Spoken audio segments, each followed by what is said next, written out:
तो हमारे पास हम जब तक इसकी बात कर लेते हैं। क्वेश्चन नंबर 10 तक समझ आ गया था।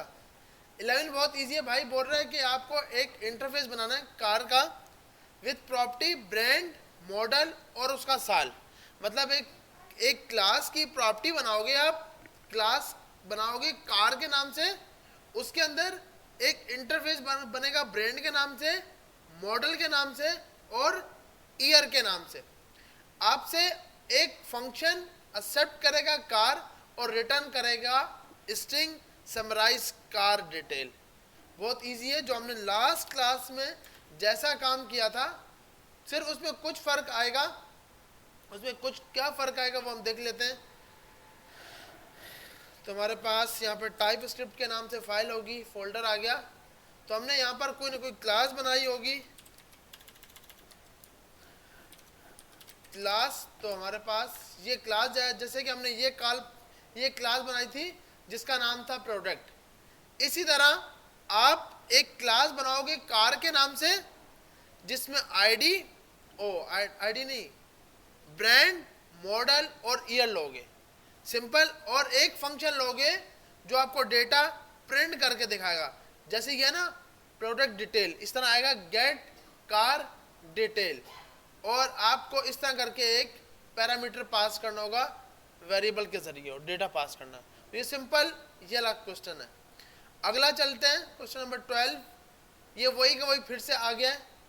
डिफाइन अ प्रोडक्ट, ये हमने लास्ट क्लास में कर लिया था कि आईडी, नेम, प्राइस और क्वांटिटी कैलकुलेट करना है, total price of all the products. अब इसमें फर्क क्या है? फर्क ये है, लास्ट टाइम हमने डायरेक्ट प्रोडक्ट उठाए थे, 1 टी शर्ट इतने। अब ये आपको बोल रहा है कि भाई आपको एक प्रोडक्ट का एरे बनाना है। मतलब आपके पास अगर हम यहाँ जाकर बात करें, एक प्रोडक्ट का एरे होगा और उस एरे के अंदर मल्टीपल ऑब्जेक्ट होंगे। मतलब आप इसको मल्टीपल ऑब्जेक्ट पास करोगे। आपने क्या करना है, एक क्लास बनानी है जिसका नाम होगा प्रोडक्ट और उसके अंदर एक प्रोडक्ट का एरे होगा और एरे में ये 3 वैल्यू होंगी, आईडी, प्राइस, क्वांटिटी। मिसाल के तौर पर अगर हम यहाँ बनाते हैं फर्स्ट एरे में इसकी प्राइस, उसके बाद इसकी क्वांटिटी और उसके बाद इसकी आईडी, तो ये तीनों के तीनों, एक यहाँ पर, दूसरा और फिर ये तीसरा। मतलब एक एरे के अंदर मल्टीपल ऑब्जेक्ट होंगे और आपने कैलकुलेट क्या करना है, टोटल प्राइस। हर एक की प्राइस को आपस में सम कर लेना है, लूप लगाना है, इंडेक्स 0, इंडेक्स 1, इंडेक्स 2 आपस में प्लस करके रिजल्ट दिखा दे। सही है भैया? अच्छा, उससे अगला सवाल है कि आपको फाइंड मैक्सिमम, आपको एक सबसे बड़ा नंबर फाइंड करना है। फर्क क्या है कि आप पीछे से एक नंबर्स का एरे भेजोगे, वो आपसे एरे लेगा और रिटर्न करेगा लार्जेस्ट नंबर। मिसाल के तौर पर अगर आप इस फंक्शन को करते हो, बहुत इजी है। यहाँ पर आए, आपने सबसे पहले एक फंक्शन बनाया जिसका नाम रखा मैक्स। अच्छा, क्योंकि आप ये टाइप स्क्रिप्ट में कर रहे हो और टाइप स्क्रिप्ट के साथ साथ आप ES6 में हो, तो भाई कॉन्स्ट और यहाँ पे आपने मैक्स और यहाँ जाकर आपने बोला कि भाई एरे फंक्शन होगा, हमें ये कोई नंबर रिटर्न करेगा क्योंकि सबसे बड़ा नंबर एक नंबर होगा। तो हमारे को ये यहाँ पर देना होगा। कहाँ देते हैं इसको?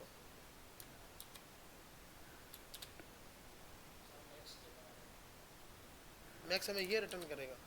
हाँ सही, मैक्स हम, क्योंकि इसका सिंटैक्स थोड़ा सा आपको याद रखना होगा।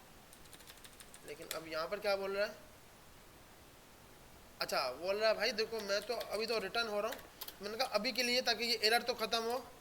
ये आ गया और उसके बाद ये बोल रहा है कि भाई number is not assignable to number. नहीं, एक मिनट, हम यहाँ पर जाते हैं।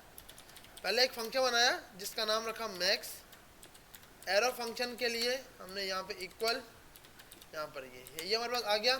फिर हमने इसको बोला भाई आप एक नंबर रिटर्न करोगे। अब आपने बोला भाई रिटर्न 1 दे दिया। तो अब यहाँ पर क्या बोल रहा है हमारे को,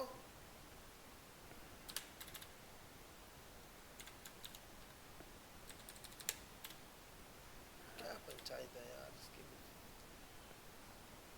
फंक्शन यहाँ से जाता है, आप अच्छा इक्वल लगाते हैं और इक्वल के बाद आता है, ये आपको याद रखना होगा भैया। अभी भी नहीं मान रहा, यहाँ जाते हैं जैसे हमने ऊपर डिफाइन किया था। हमने एक फंक्शन बनाया होगा ऐड के नाम से, ऐड में हमने रिटर्न नहीं बताई थी।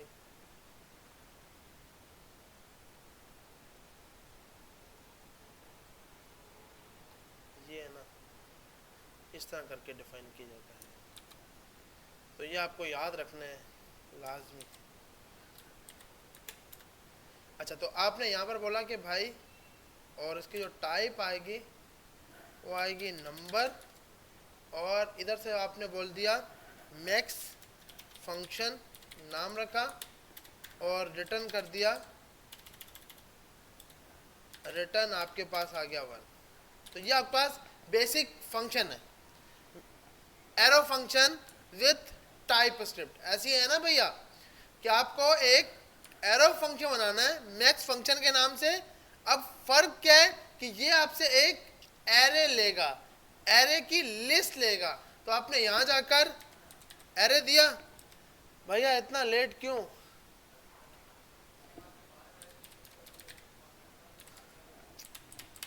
बाहर तो किसी वजह से खड़े थे ना, या एसएमआईटी का शौक है बाहर खड़े करने। अच्छा भाई, तो आपके पास ये आ गया मैक्स, और आपने बोला एरे में एक नंबर आएगा। एरे में क्या आएगा? नंबर आएगा, और रिटर्न भी क्या होगा? नंबर। अच्छा अभी हम असाइनमेंट के क्वेश्चन नंबर 13 की बात कर रहे हैं कि आपको फाइंड मैक्सिमम करना है जिसके अंदर आप नंबर्स की लिस्ट लोगे और वो आपसे रिटर्न करेगा सबसे बड़ा नंबर, कि आपका सबसे बड़ा नंबर कौन सा है। तो भैया आपने एक फंक्शन बनाया जिसका नाम रखा मैक्स फंक्शन। एरे आपसे हैज अ पैरामीटर लेगा और रिटर्न आपको सिर्फ क्या करेगा? नंबर करेगा। तो आपने यहां जाकर सबसे पहले फॉर का लूप लगाया, वार आई इक्वल टू 0, आई की वैल्यू चलाना एरे डॉट लेंथ तक, क्योंकि आपको सबसे बड़ा नंबर निकालना है। क्या निकालना है? सबसे बड़ा नंबर निकालना है। अब आपने बोला भाई वार मैक्स कर लें, लार्जेस्ट कर लें, लार्जेस्ट नंबर एरे की 0 इंडेक्स स्टोर करा दी कि भाई सबसे बड़ा नंबर पहला नंबर होगा। अब हमने क्योंकि लास्ट क्लास में ये काम, लास्ट टाइम जब जावास्क्रिप्ट में काम कर रहे थे तब भी ये निकाला था कि अगर लार्जेस्ट नंबर छोटा होता है, अगर लार्जेस्ट नंबर छोटा होता है एरे की इस इंडेक्स के, एरे की इस इंडेक्स के, तो आपने क्या करना है? Largest number equal to array of I कर देना है कि भाई आपके पास ये आ जाएगा। उसके बाद आपने यहां जाकर इसको बोला लार्जेस्ट नंबर हमें दिखा दो। तो आपके पास सिंपल एक फंक्शन बना मैक्स फंक्शन। आपको जो सवाल बोला गया है वो भी यही बोला गया है, create a function find max. आपसे नंबर लेगा, नंबर की टाइप एक एरे होगी, that take an array of numbers and return the largest number, कि आपको सबसे बड़ा नंबर रिटर्न करवाना है। आपने बोला भाई लार्जेस्ट, एरे की 0 इंडेक्स स्टोर करा लो, फॉर का लूप चलाया, सबसे बड़ा नंबर चेक किया। ये कंडीशन हम पहले बहुत पहले पढ़ चुके हैं। इफ एल्स में हम अब इतना नहीं पढ़ेंगे भाई। ये कंडीशन अगर नहीं समझ आ रही तो अब कोर्स छोड़ दो, अब नया कोर्स फिर से आया, फिर से एचटीएमएल से स्टार्ट करो। नया कोर्स फिर से लॉन्च हुआ है ना, उसमें एडमिशन लो, वहां से स्टार्ट करो। क्योंकि ये अगर हम आज फिर से इसी कंडीशन पे बैठे रहेंगे ना तो फिर हमें फायदा नहीं है भाई, क्योंकि लास्ट 3 महीने तो जावास्क्रिप्ट के ऊपर हो गए हैं। ऐसी है ना भैया। तो कॉस्ट आपने बोला नंबर इक्वल टू आपने यहाँ बोला नंबर और यहाँ पे आपने फंक्शन को कॉल किया और फंक्शन में आपने एक स्क्वायर ब्रैकेट पास की जिसके अंदर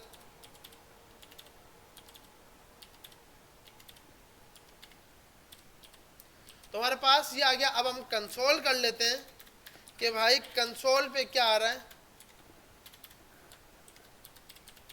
आपके हिसाब से क्या आना चाहिए? 10 आना चाहिए, या इसको 20 कर देते हैं। अभी क्या आना चाहिए? 20 आना चाहिए। ऐसे ही है ना भैया।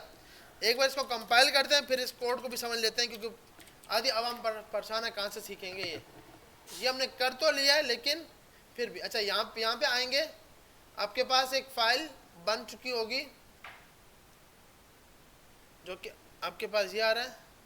इसने पूरा इस कोड को कंपाइल कर लिया। ऊपर वाला कोड कमेंट कर देते हैं ताकि ये यूज ही ना हो।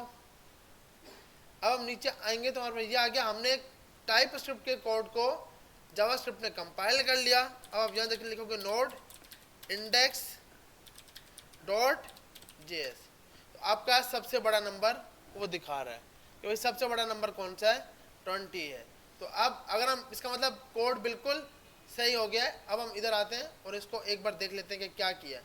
सिंपल, आपने एक फंक्शन बनाया भाई, बहुत इजी फंक्शन, मैक्स फंक्शन के नाम से आपसे नंबर ले रहा है। भाई ये क्यों कराया कि भाई हमने एज्यूम किया कि फर्स्ट इंडेक्स सबसे बड़ी है।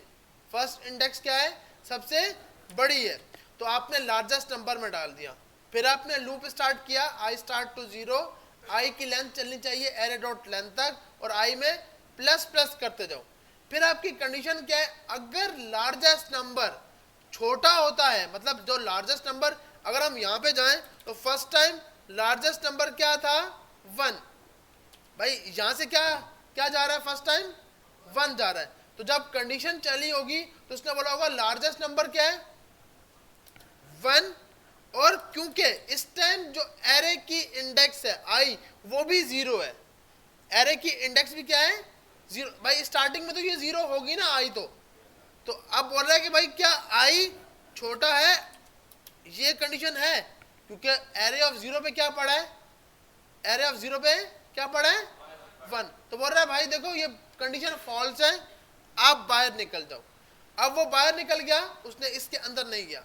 अब अगली बार आया, अभी भी लार्जेस्ट नंबर में क्या है? 1 ही है, लेकिन एरे ऑफ आई, अब आई में क्या आया? 1। इंडेक्स 1 पे क्या पड़ा है? 4। तो अब कंपेयर होगा 1 और 4। तो अब 1 छोटा है और 4 बड़ा है, तो आपको यहां पर आकर लार्जेस्ट नंबर में 4 आ जाएगा। और फिर लूप चला, फिर जाकर अब लार्जेस्ट नंबर में क्या है? 4। और एरे ऑफ इंडेक्स 3 पे क्या पड़ा है? 8। तो अब बोलेगा भाई क्या मैं 4 8 से बड़ा है? बोलेगा जी हाँ। 4 छोटा है 8 से? बोलेगा जी हाँ। बोलने मिस्टेक हो तो पकड़ना है भाई, सोना नहीं है। 4 हमारे पास छोटा है 8 से, तो बोलेगा हाँ भाई। तो फिर भी इसके अंदर जाएगा और लार्जेस्ट नंबर में क्या डाल देगा? अब 8। फिर एरे ऑफ आई पे चलेगा। अब 8 के बाद क्या है? 20। तो यहां पर गया, क्या 20 8 क्या 20 से छोटा है? 8 छोटा है ना भाई? हाँ। तो अब क्या करो, 20 किस में डाल दो? लार्जेस्ट नंबर से। अब आगे जाएगा, अब 20 के बाद क्या आ रहा है? 5। उसके बाद सब छोटे हैं। अब क्या बोलेगा भाई क्या 20 छोटा है 5 से? बोलेगा नहीं, तो वो इसके अंदर नहीं जाएगा। अगर हम इसको स्टेप बाय स्टेप अगर आप कंसोल करते हो कि भाई हमें हर स्टेप पे बताओ कि ये लार्जेस्ट नंबर क्या हुआ था, तो आप इसको भी जानकर इजीली पहचान सकते हो कि इसने स्टेप बाय स्टेप किस तरह सोल्व किया होगा। तो सबसे पहले 1 स्टोर हुआ उसमें, फिर उसमें स्टोर हुआ 4, फिर स्टोर हुआ 8, और 8 के बाद कभी भी वो चेंज नहीं हुआ। क्यों? कि 20 सबसे बड़ा नंबर था, तो अब वो हर बार 20 रख रहा है। ठीक है भैया। उसके बाद अगला सवाल हमारा भाई एक simple, ji write a function, वो क्लास नहीं, आपको एक फंक्शन बनाना है और फंक्शन के जरिए निकालना। अच्छा, अगला आ रहा है हमारे पास write a class person class, उसकी प्रॉपर्टी फर्स्ट नेम और लास्ट नेम, और गेट करना है फुल नेम। मतलब एक क्लास बनानी है पर्सन के नाम से, उसमें दो प्रॉपर्टी होंगी, फर्स्ट नेम और लास्ट नेम, और एक फंक्शन बनाना है जो उसको फुल नेम प्रिंट कराएगा। ठीक है भाई। उसके बाद अगला है डिफाइन अ इनम। ये फर्स्ट क्वेश्चन इनम के हिसाब से आपने बोलना है भाई डिफाइन करो एक इनम कलर के नाम से, जिसमें 3 वैल्यू होंगी, कलर रेड, ग्रीन और ब्लू। फंक्शन आपसे एक कलर लेगा और रिटर्न करेगा उसकी स्ट्रिंग रिप्रेजेंटेशन, कि भाई क्या है, कि आप कलर डॉट रेड भेजोगे तो जो कलर डॉट रेड की प्रॉपर्टी होगी, मतलब आप इनम अगर बनाते हो, इनम बनाया जिसका नाम रखा कलर, ये यहां पर आपने कलर्स के नाम से एक इनम बनाया। अच्छा बोल रहा भाई ये आप यहां पर नहीं कर सकते, ये कौन सी फाइल में कर सकते हो, ओनली टाइप स्क्रिप्ट। जावा स्क्रिप्ट तो इनम को बेचारे को समझता ही नहीं है, बोलता है क्या हो गया, चक्कर वक्कर आ गए। अच्छा तो यहां पर आकर रेड, आपने बोला रेड के अंदर रेड डाल दो, और ये इक्वल लगता है, ऐसे है ना भैया। और ग्रीन आपने, अच्छा ये सब के सब किस में होना चाहिए, कैपिटल में होना चाहिए। तो आपने बस ये करना है कि भाई एक कलर, हम नहीं लाजमी नहीं है, रूल है, क्योंकि कांस्टेंट है ना, तो कांस्टेंट आपके कैपिटल में हो तो वो सही सही रहता है।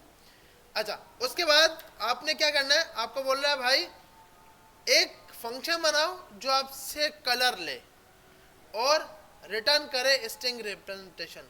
मतलब आपने बोला भाई फंक्शन, जो हमारे पास एक फंक्शन होगा कॉन्स्ट शो कलर के नाम से,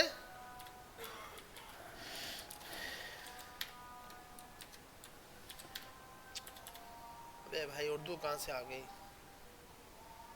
तो अब हम, तो यहां जाकर आपने बोला भाई आपसे एक कलर लेगा, और कलर जो भी होगा वो किससे मैच कर रहा होगा, कलर के इनम से। आपने बोला रिटर्न कलर,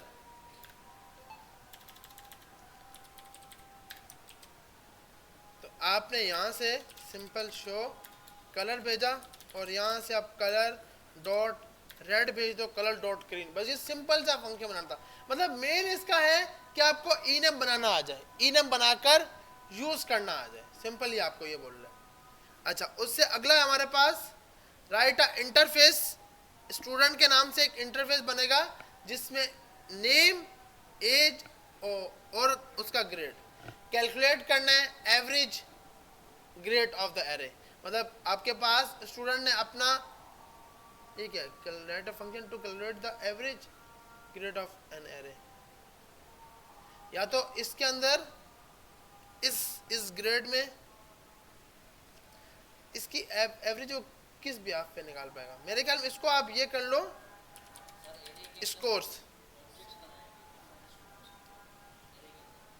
लेकिन वो बोल रहे देखो इंटरफेस बनाओ स्टूडेंट के नाम से, ये function calculate average of an array of student object. सही है सही है सही है सही है, ऑब्जेक्ट्स है ना भैया, आपके पास मल्टीपल ऑब्जेक्ट्स होंगे और उन सब स्टूडेंट्स की एवरेज निकालनी है। मतलब अगर स्टूडेंट की एरे की लेंथ 4 है तो टोटल 4 जितने भी उसके ग्रेड होंगे डिवाइड बाय 4 मल्टीप्लाई 100, तो ये निकलती है आपकी परसेंटेज। एवरेज निकालने के लिए क्या होता है, total number divide by total quantity. मतलब हाँ एरे डॉट लेंथ, एरे में जितने एलिमेंट है वो, और हर बंदे के अपना अपना ग्रेड, हाँ उसमें मल्टीपल ऑब्जेक्ट आप पास करेंगे। बाकी ये वाला आपने पहले ही कर लिया, ये तो बहुत इजी था भाई। ये वाला कि अपडेट क्वांटिटी और calculate the price of available stock, ये वाला हो गया ना भैया। उसके बाद function to create a list of product object and demonstrate the properties. मतलब वो आपको बोल रहा है कि भाई आप एक लिस्ट बनाओ प्रोजेक्ट ऑब्जेक्ट की, और उसमें अब एक लिस्ट है तो लिस्ट में, अच्छा लिस्ट से मुराद इसका ये नहीं कि लिस्ट मतलब एरे, क्या आपके पास एक एरे होगा, क्योंकि कुछ लैंग्वेज में लिस्ट बोलते हैं, कुछ में एरे बोलते हैं, तो वो एरे की बात कर रहा है कि एक एरे होगा, एरे में डॉट पुश करके देखो, डॉट पॉप करके देखो, जितने भी उसकी प्रॉपर्टीज है ना, वो प्रॉपर्टीज नहीं, जितने भी उसके मेथड्स हैं उन सबको शो कराना है। Unshift, shift, pop, slice, splice, ये सब के सब मेथड जो भी हैं वो सब के सब यूज करके दिखाने हैं उसको। अगला है लाइब्रेरी मैनेजमेंट। एक ये सवाल एक मेन है जो हमें खुद करना है, इससे हमें पता लगेगा कि टाइप स्क्रिप्ट समझ आई या नहीं है। बहुत इजी भी है और थोड़ा सा मुश्किल भी है। आपको एक क्लास बनानी है लाइब्रेरी की जिसपे name array of books, books interface कहां से आएगा, बुक के अंदर से, और बुक के इंटरफेस में तीन चीजें होंगी, टाइटल, ऑथर, इज अवेलेबल। अच्छा, उसके बाद add a method to add a new book to library, एक मेथड बनाना है कि बुक मल्टीपल होंगे, बुक क्या होंगी, मल्टीपल। तो आपके पास एक क्लास बनी लाइब्रेरी की, उसमें उस लाइब्रेरी का नाम एंड एरे ऑफ बुक, कि भाई इस लाइब्रेरी में इतनी बुक्स पड़ी हैं। Add a new book to the library, कोई नई बुक डाल सके हम उसके अंदर। Lend a book update is available property to false, मतलब अब अगर आप उससे पूछोगे कि आपको कितनी बुकें चाहिए, अगर वो बोलता है 5 और मेरे पास सिर्फ बुकें 4 पड़ी हैं, तो आप उसको बोलोगे नहीं भाई आप इसको नहीं ले सकते। सही है भाई। अगर वो बोलता है कि नहीं भाई मुझे 2 चाहिए, तो आप उसको बोलोगे हाँ भाई आप इसको ले सकते हो। ये land a book. Return a book में क्या होगा कि भाई वो आपको एक नाम देगा कि भाई मुझे ये बुक चाहिए। इसमें क्या है, आप उससे सिर्फ क्वांटिटी पूछोगे, उससे ये नहीं पूछोगे कितनी बुक्स और कौन सी बुक। इसमें सिर्फ आप पूछोगे कि आपको कितनी बुकें चाहिए। वो बोलेगा 2 और आपकी क्लास के पास 4 ऑब्जेक्ट हैं, तो आप बोलोगे हाँ आप ये 2 ले सकते हो। लेकिन रिटर्न अप बुक में क्या है कि आपको बुक का डेटा देना है कि हाँ भाई ये, अगर मैंने बोला भाई मुझे कंप्यूटर की बुक चाहिए, नाम कंप्यूटर है, अगर होगा तो बोलेगा भाई इज अवेलेबल ट्रू, जी हाँ ये है, और उसका नाम दे देगा। नहीं होगा मतलब इसमें नाम से पहचानना है, इसके अंदर क्वांटिटी देखनी है कि भाई कितनी क्वांटिटी पड़ी है और कितनी क्वांटिटी उसको चाहिए।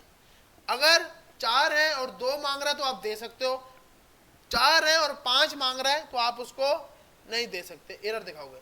रिटर्न अप बुक में क्या है, यूजर से बुक का नाम लोगे कि भाई ये बुक बता कौन सी चाहिए तेरे को, वो नाम बताएगा। अगर वो बुक मिल गई तो रिटर्न अवेलेबल ट्रू, और उसका डेटा नहीं मिले तो बोलोगे भाई this book is not available. Last class में हमने जेनेरिक फंक्शन बनाया था फाइंड यूनिक, ये तो हमने सबसे लास्ट में आकर मेरे ख्याल किया भी था। ये वाला सिंपल यही का यही काम करना है, गेट यूनिक, कि आपको यूनिक डेटा निकालना। आपको बोल रहा है कि find a generic function find unique that takes an array of any type and return a new array with only the unique elements, कि भाई आपके पास यूजर स्ट्रिंग में भी डेटा दे सकता है और नंबर में भी दे सकता है, और दोनों में सिर्फ यूनिक निकालना है। ये हम लास्ट क्लास में कर चुके हैं ये वाला काम कि आपको यूनिक निकालना होता है। उसके लिए आप array dot from set, set क्या करता है, डुप्लीकेट को रिमूव कर देता है, और आपने रिटर्न करा दिया रेस्ट को। सही है भाई, सिर्फ और सिर्फ आपको यही बोल रहा है कि मुझे क्या निकाल के दिखाओ, यूनिक्स एलिमेंट, लेकिन टाइप क्या होनी चाहिए, जेनेरिक फंक्शन होना चाहिए। जेनेरिक फंक्शन वो होता है जो रन टाइम पे टाइप बताए। मिसाल के तौर पर अगर आप इसको चाहो, इसको आप कॉपी किया, आपने यहां पेस्ट किया ट्रू फॉल्स, अब यहां पर जाकर आपने, अब ये क्या आपके पास आपकी मर्जी है किसी भी टाइप का डेटा दो। आपने यहां पर बोला हुआ है भाई आप इसको रन टाइम पे जानना, जो टाइप आएगी उसको रन टाइम पे जानना। तो अब ये क्या करेगा, इसके अंदर से डुप्लीकेट, ये फाल्स मैंने 2 बार लिखा, फाल्स 1 बार लिख देगा, डुप्लीकेट रिमूव कर देगा। उससे अगला हमारे पास राइट अ फंक्शन।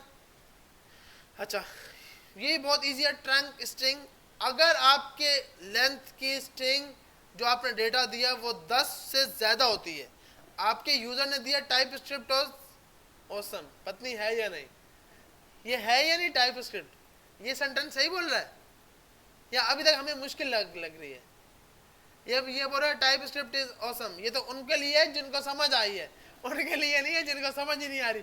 चल रहा क्या, create a function that truncate string, मतलब आप उसको एक स्ट्रिंग दोगे, अगर उस स्ट्रिंग की लेंथ, जितनी लेंथ आपने दी होगी उस लेंथ तक आपने दिखाना है, बाकी आपने 3 डॉट लगा देने। इसने बोला 10 तक दिखाओ, तो आपने 10 एलिमेंट दिखाने, मतलब आपने खुद कंडीशन नहीं मारनी कि 10 लेटर ही दिखाओ। अब 10 कहां से दिखाए, उसने आपको डेटा सिर्फ असद दिया है, ये ना हट जाए यार, हाँ ये ना, तो अब डेटा सिर्फ क्या दिया, असद, उसमें 10 लेटर तो निकालेगा नहीं, आपका प्रोग्राम क्या हो जाएगा, फट जाएगा। आपने यूजर से पूछना है कि आपको कितनी लेंथ चाहिए। यूजर ने ये सेंटेंस दिया था और बोला था मुझे 10 लेटर इसमें से निकालो, तो 10 लेटर स्टार्ट के दिखा दिए, आगे आपने 3 बार डॉट लगा दिए, स्ट्रिंग को छोटा कर देगा। उसके बाद लास्ट वाला है,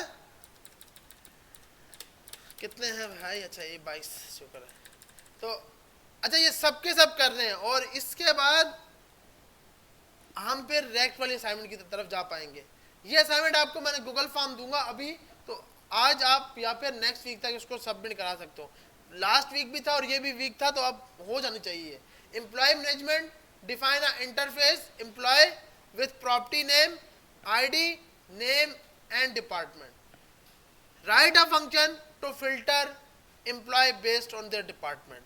मिसाल के तौर पर आपके पास 6 डिपार्टमेंट के लोग हैं, आपने बोला मुझे सिर्फ एचआर के बंदे चाहिए, तो आप फंक्शन से एचआर लोगे और सिर्फ एचआर, जिसका डिपार्टमेंट एचआर होगा वो फंक्शन में स्टोर होगा और लास्ट में डेटा दिखाएगा। समझ आ रही है या ये लाइन समझ नहीं आई? पक्की बात है? मैंने क्या बोला अभी? बिल्कुल बिल्कुल, जो समझ आया अब तक, जितना भी समझ आया वो बता दो। देखो अब हम सिंध पुलिस में हमारा अगर हो गया इंशाल्लाह, तो हमारे मल्टीपल डिपार्टमेंट्स होंगे, ऐसे ही है ना। तो अब वहाँ पे आप आईटी की फील्ड में बैठे हो और वो आपको बोल रहा है मुझे सिर्फ और सिर्फ वो बंदे ला के दो जिनका रैंक ये है, तो आपने क्या करना है, आपको पूरी लिस्ट पड़ी होगी, डेटा पड़ा है, उस डेटा से आपने सामने से रैंक लेना है और जिसका रैंक मैच करता होगा वो डेटा दिखाना है। इसी तरह यहाँ पर भी है कि मल्टीपल एम्प्लॉयज का डेटा है, उस डेटा में जाकर आपको फिल्टर करना है डिपार्टमेंट बेस, कि कौन से डिपार्टमेंट के कौन से लोग हैं।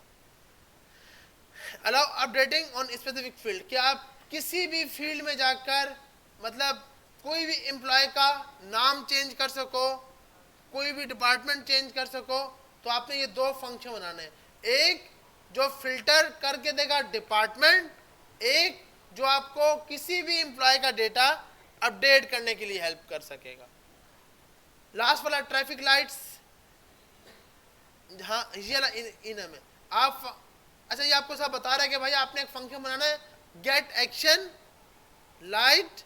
अच्छा ये जो फंक्शन के नाम है ना, आपने रखने यही है, क्योंकि ये फाइल हम वो जो PIAIC, ये असाइनमेंट है PIAIC वालों की, तो हम डायरेक्ट वो देंगे, वो रिजल्ट खुद निकालेगा, इतना टाइम किसी के पास भी नहीं है कि खुद बैठ के निकाले। तो आप असाइनमेंट बनाकर ये फंक्शन के नाम जो भी हैं ये नाम देकर आपने रखने, ऐसा नहीं कि कुछ भी रखे क्योंकि वो इसी कीवर्ड से पहचानेगा, तो आपने याद रखना है। Write a function get action, जिसमें आपसे लाइट ले रहा है, ट्रैफिक लाइट रिटर्न करना है स्टॉप अगर रेड होता है, get ready for yellow go for green, कि आपके पास अगर यूजर स्टॉप बोलता है तो आपने बोलना है भाई अगर रेड होता है तो आपने यूजर को मैसेज दिखाना है स्टॉप, कि आप रुक जाओ। अगर लाइट येलो होती है तो गेट रेडी, ग्रीन है तो गो। तो इस टाइप का प्रोग्राम बनाना है ट्रैफिक लाइट्स के साथ। सही है भैया? तो यहां तक किसी का कोई सवाल है? जी जी। हाँ मतलब एम्प्लॉयज का ना आपने ऑब्जेक्ट, मतलब एक क्लास बना ली, जैसे आपने ये क्लास बनाई थी ना, यहाँ पर ये रहे, ये आपने मल्टीपल बनाए थे, तो यहाँ पर मल्टीपल आप ऑब्जेक्ट भेजोगे, पहले एम्प्लॉयज का डेटा स्टोर कराओगे, मतलब लिस्ट आप स्टोर कराओगे, एम्प्लॉय की क्लास होगी, उसमें ये डेटा डलता जाएगा। फिर लास्ट में आपने एक फंक्शन बनाना है जो कि फिल्टर करेगा डिपार्टमेंट्स, और फिर आपको अलाउ करना है कि किसी भी एक स्पेसिफिक की वैल्यू हमें अपडेट करनी हो तो वो करके दे सकें। हो जाएगा भाई ये ला सेट। तो अब हम GSAP और रेक्ट के टॉपिक हैं। पहले मेरे ख्याल इसको हम GSAP को रेक्ट के साथ ही करते हैं, स्टार्ट करते हैं रेक्ट से, बिस्मिल्लाह पढ़ते हैं यहाँ से, क्योंकि GSAP में करूँगा, अभी नमाज होगी, नमाज के बाद फिर हम 2:30 बजे और फिर 2:30 के बाद 3 बजे नई स्ट्रेंथ आने स्टार्ट हो जाती है। तो स्टार्ट करते हैं रेक्ट से। अच्छा भाई, रेक्ट हमारे पास, अच्छा GSAP रहता है वो बिल्कुल करवाऊंगा। मेरा है कि यार आज से हम स्टार्ट कर दें, ताकि अगर आज भी नहीं हुआ तो फिर वीक पूरे का पूरा में हम रेक्ट की इस वीक में आपने एक तो टाइप स्क्रिप्ट वाली असाइनमेंट करनी है, एक रेक्ट के ऊपर काम करना स्टार्ट कर देना। हर सिस्टम के पास, सिस्टम सबके पास कितने हैं, क्योंकि अब वो कोर्स स्टार्ट हो गया है जो, क्योंकि यहाँ पे लाइट होगी नहीं, तो आपका अगर लैपटॉप है तो भैया लेके आ जाओ, साथ साथ करना स्टार्ट करोगे, ताकि क्योंकि ये वो टॉपिक है जिसके लिए हम 7 महीने से जलील हो रहे हैं, जलील नहीं मतलब रोज आ रहे हैं और फिर फायदा नहीं हो रहा, क्योंकि जिस कोर्स के लिए आए थे वो अभी स्टार्ट हो रहा है रिएक्ट, और इसकी मार्केट में डिमांड है। तो भैया इसीलिए अब इसमें कोई चीज़ समझ नहीं आए, ये वैसे घुमाएगा नहीं इंशाल्लाह, अगर हमें जावास्क्रिप्ट अच्छी आई हुई है, लेकिन हमें कोशिश करनी है कि साथ साथ काम करते जाएं। या तो कॉपी पेंसिल होनी चाहिए हमारे पास, ताकि हम नोट, आज से पहले मैंने इसलिए नहीं बोला कि यार वो थी और वीडियो से भी देख लेते थे, ये वीडियो के बाद भी हमें सर मारना पड़ेगा कहीं कि क्यों वो क्लास में मैं सो रहा था भाई। तो इसलिए कोशिश करनी है, अगर लैपटॉप नहीं है और यहाँ पर भी सिलानी नहीं चाह रहा कि आप कुछ कर सकें, तो आप पेन और कॉपी तो है ना भाई, वही लेके आ जाओ, वो नोट कर लो कि यार इस सर ने ये लाइन लिखी थी, इस लाइन का ये मकसद है। सिर्फ हमें लाइनों के मकसद आगे ना समझ तो इजीली हो जाएगा। अच्छा, रेक्ट मार्केट में आया था 2011 के अंदर। सबसे पहले रेक्ट के आने की वजह, भाई क्यों आया, सबसे मेन वजह जिससे हमारी फ्रेंड्स के साथ दोस्ती स्टार्ट होती है, ऐसी है ना भाई, एक बड़ा प्लेटफॉर्म जिसके जरिए हमें पता नहीं होता पीछे बैठने वाला फीमेल है या मेल है, ये कौन है, और हम कुछ भी एक्सप्रेशन लेकर उनसे बातें कर रहे होते हैं, फिर बाद में पता चलता है जब वो पिक्चर भेजते हैं तू था यार। अच्छा, तो इसलिए वो प्लेटफॉर्म फेसबुक, तो फेसबुक रेक्ट के ऊपर बनाया गया था, रेक्ट फेसबुक के लिए आया था भाई, क्योंकि आपके पास और जो इसकी ऐप है जो मोबाइल में आप यूज कर रहे हो, रेक्ट नेटिव और रेक्ट दोनों नाम एक दूसरे से जुड़ते हुए हैं, एक है रेक्ट नेटिव और एक है रेक्ट वेबसाइट्स के लिए। जब भी आपको कोई भी वेबसाइट बनानी हो आप रेक्ट को यूज करोगे, कोई भी एप्लीकेशन मोबाइल ऐप बनानी हो तो आप रेक्ट नेटिव को यूज करोगे। अभी जो आप फेसबुक की ऐप यूज कर रहे हो वो रेक्ट नेटिव के ऊपर बनी हुई है, और उसमें भी आप देखते हो मल्टीपल फीचर्स हैं। अब सवाल है कि भाई फेसबुक को क्यों जरूरत पड़ी, क्यों उसने बोला कि भाई हमें रेक्ट एसपी एप्लीकेशन चाहिए। अच्छा, एसपी क्या होती है, single page application, single page application के भाई आपका कंपोनेंट कभी भी रीलोड नहीं होगा, सिर्फ क्या होगा, अगर मुझे कोई चीज चेंज करनी है, अपडेट करनी है, तो उसी पेज पर डेटा आ जाएगा, कोई लोडिंग नहीं होगी। मतलब अगर आपने किसी भी वेबसाइट को चेक करना है कि वो रेक्ट के ऊपर बनी हुई है या नहीं बनी हुई, सबसे बड़ी एग्जांपल बेच दो OLX, ये भी आपके पास रेक्ट के ऊपर बनी हुई है। अब इसके ऊपर आप फर्स्ट टाइम तो ये लोडिंग होगा, क्योंकि फर्स्ट टाइम ये ओवरऑल सबके सब कंपोनेंट अपने स्टोर करवा लेता है, उसके बाद आप किसी भी पेज पे जाओगे ये लोडर कभी भी नहीं चलेगा। अगर आप देखते हो यहाँ से देखना, मैं इसको यूज करूंगा तो ये लोडर कभी भी नहीं चलेगा, क्यों कि कंपोनेंट सबके सब रन टाइम पर आगे सामने से यूजर का वो नजर आ रहा है जिसकी उसको जरूरत है।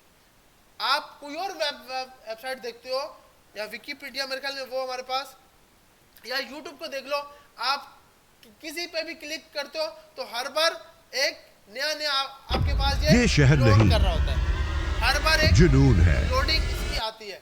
लेकिन जो वेबसाइट रेक्ट के ऊपर बनी होगी उसकी पहचान ये है कि उसका पेज कभी भी रीलोड नहीं होगा। आप यहाँ देखोगे, मैं यहाँ से जाता हूँ, कोई भी कैटेगरी पे जाऊं तो ये पेज कभी भी रीलोड, मतलब ये यूं करके दोबारा से चलेगा नहीं। आप देखते हो कि भाई इतना तो तेज हमारा सिलानी का नेट भी नहीं है जितना तेज, क्योंकि ये फर्स्ट टाइम कंपोनेंट लोड करके ले आता है। तो ये फर्क होता है सिंगल पेज एप्लीकेशन, जिसका काम ये होता है कि आपकी पूरी की पूरी वेबसाइट, पूरी की पूरी ऐप एक पेज पर रख दी गई है। उसमें सिर्फ क्या होंगे, कंपोनेंट चेंज होंगे, ओनली क्या होंगे, कंपोनेंट चेंज होंगे। अब सवाल आता है कि भाई फेसबुक को जरूरत क्यों पड़ी। पहले जो फेसबुक था वो बना हुआ था PHP के ऊपर। आप 30 मिनट पहले पोस्ट यूज कर रहे हो, मतलब फेसबुक यूज कर रहे हो, स्क्रॉलिंग कर रहे हो, आज तो 30 मिनट बहुत 4-4 घंटे 5-5 घंटे होते हैं। लेकिन अगर हम स्टार्टिंग की बात करते हैं तो 30 बंदा पहले से 30 मिनट आपको हो गए यूज करते हुए।